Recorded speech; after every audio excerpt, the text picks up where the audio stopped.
Good morning and welcome to lesson 94. Today we're talking about the probability of dependent events. We're going to be able to find the probability of dependent events occurring in a specific order today, and then we're also going to be able to tell what the difference between independent and dependent events are. Okay, so let's review. We've worked with independent events before, and that's the probability an event will occur and it's not affected by other events. For example, if I roll a dice, or if I spin a spinner, or if I flip a coin, that does not affect future outcomes. So for example, if I have a coin and I flip a coin, what's my probability of getting heads? Well, I have a heads or tails, right? So I can get heads 1/2 of the time. Let's pretend I flip it again. Can I still get heads? Yes. So I just do my 1/2 times 1/2, and my probability of flipping heads twice in a row would be 1/4. Okay, so let's try another example. Let's say I have a spinner, and I break it into fourths. And I say 1, 2, 3, 4. And I'm going to ask, what is the probability that I'm going to spin this spinner 2 times, and it's going to land on 4 both times? Well, how many 4s do I have on my spinner? That's my first question. I have 1. Out of how many tries? 1, 2, 3, 4. Out of 4 tries. Okay, now I'm going to spin the spinner again. Does my 4 go away? Nope, it stays. So 1/4 of the time again, I can spin another 4. So to spin a 4 2 times in a row, that would be 1/16 of the time I could spin a 4 2 times in a row. That's an independent event because my second spin doesn't depend on what I do on the first spin. Okay? Now let's talk about dependent events. Okay, this is our new concept. And this says the probability is influenced by a prior event. If you take a colored marble out of a bag and it is not replaced, then the probability of the next draw differs from the probability of the first draw. So we're not going to replace it. So let's take a look at my bag of marbles right here. And I have these zebra stripe marbles. So I have how many zebra stripe marbles? I have 4. But how many total marbles do I have? Let's count them. 1, 2, 3, 4, 5, 6, 7, 8, 9, 10. I have 10 marbles. And I'm going to say, what's the probability that I'm going to pull a zebra striped marble out of the bag 2 times in a row? Well, how many zebra stripes do I have? We said 4. Now, that's my first draw, right? But I already pulled him out of the bag. So let's say I pulled one out of the bag. Now he's not there anymore, right? How many marbles do I have in my bag now? I have 9 marbles in my bag.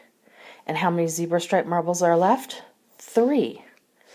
So my second draw depends on what happens during my first draw. I no longer have 10 marbles in the bag because I pulled a zebra striped one out and it's in my hand. Now before we multiply, we can go ahead and we can reduce. This 4/10 can become 2/5. This 3/9 can become 1/3. And if I multiply straight across, I get 2/15 of the time I would pull 2 zebra stripe marbles out of the bag. Okay, so my second draw depends on what I do on my first draw. That's a dependent event when it's not replaced. Let's do another example. This is what I would do if I were in class with you. Let's say I have some dollar bills in my back pocket. I have 2 $5 bills and 1 $20 bill.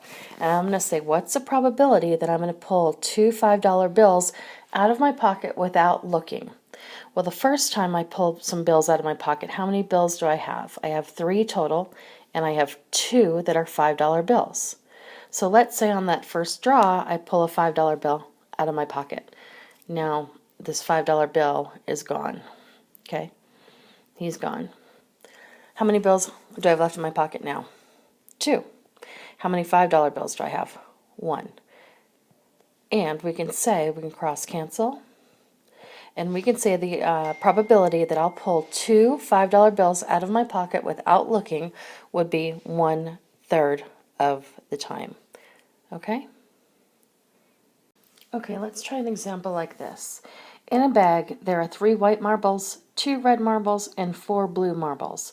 What is the probability of drawing 2 blue marbles without replacement? Well, let's take a look. How many marbles are in my bag altogether? If I say 3 plus 2 plus 4 will give me 9 marbles in my bag. How many of them were blue? 4 were blue, right? So 4/9 out of the time, if I draw a marble from my bag, I will get a blue marble, right? Because I have 4 out of 9. Now, it says without replacement. What is the probability of drawing 2 blue marbles without replacement? So I'm not replacing it. So I drew a blue marble. How many are left in my bag now? 8. And how many blue marbles do I have? I have 3. Okay. So now we can figure out what is my probability, but I can go ahead and cross cancel, right? 4 divided by 4 will give me 1. 8 divided by 4 will give me 2. 3 divided by 3 will give me 1, and 9 divided by 3 will give me 3. If I multiply straight across, I can get 1/6. So 1/6 of the time, I'll draw 2 blue marbles out of this particular bag. Okay, that's it for today. If you have any questions, feel free to email me. You'll have some examples in your ALEKS, and I hope you guys have a great day. Talk to you tomorrow.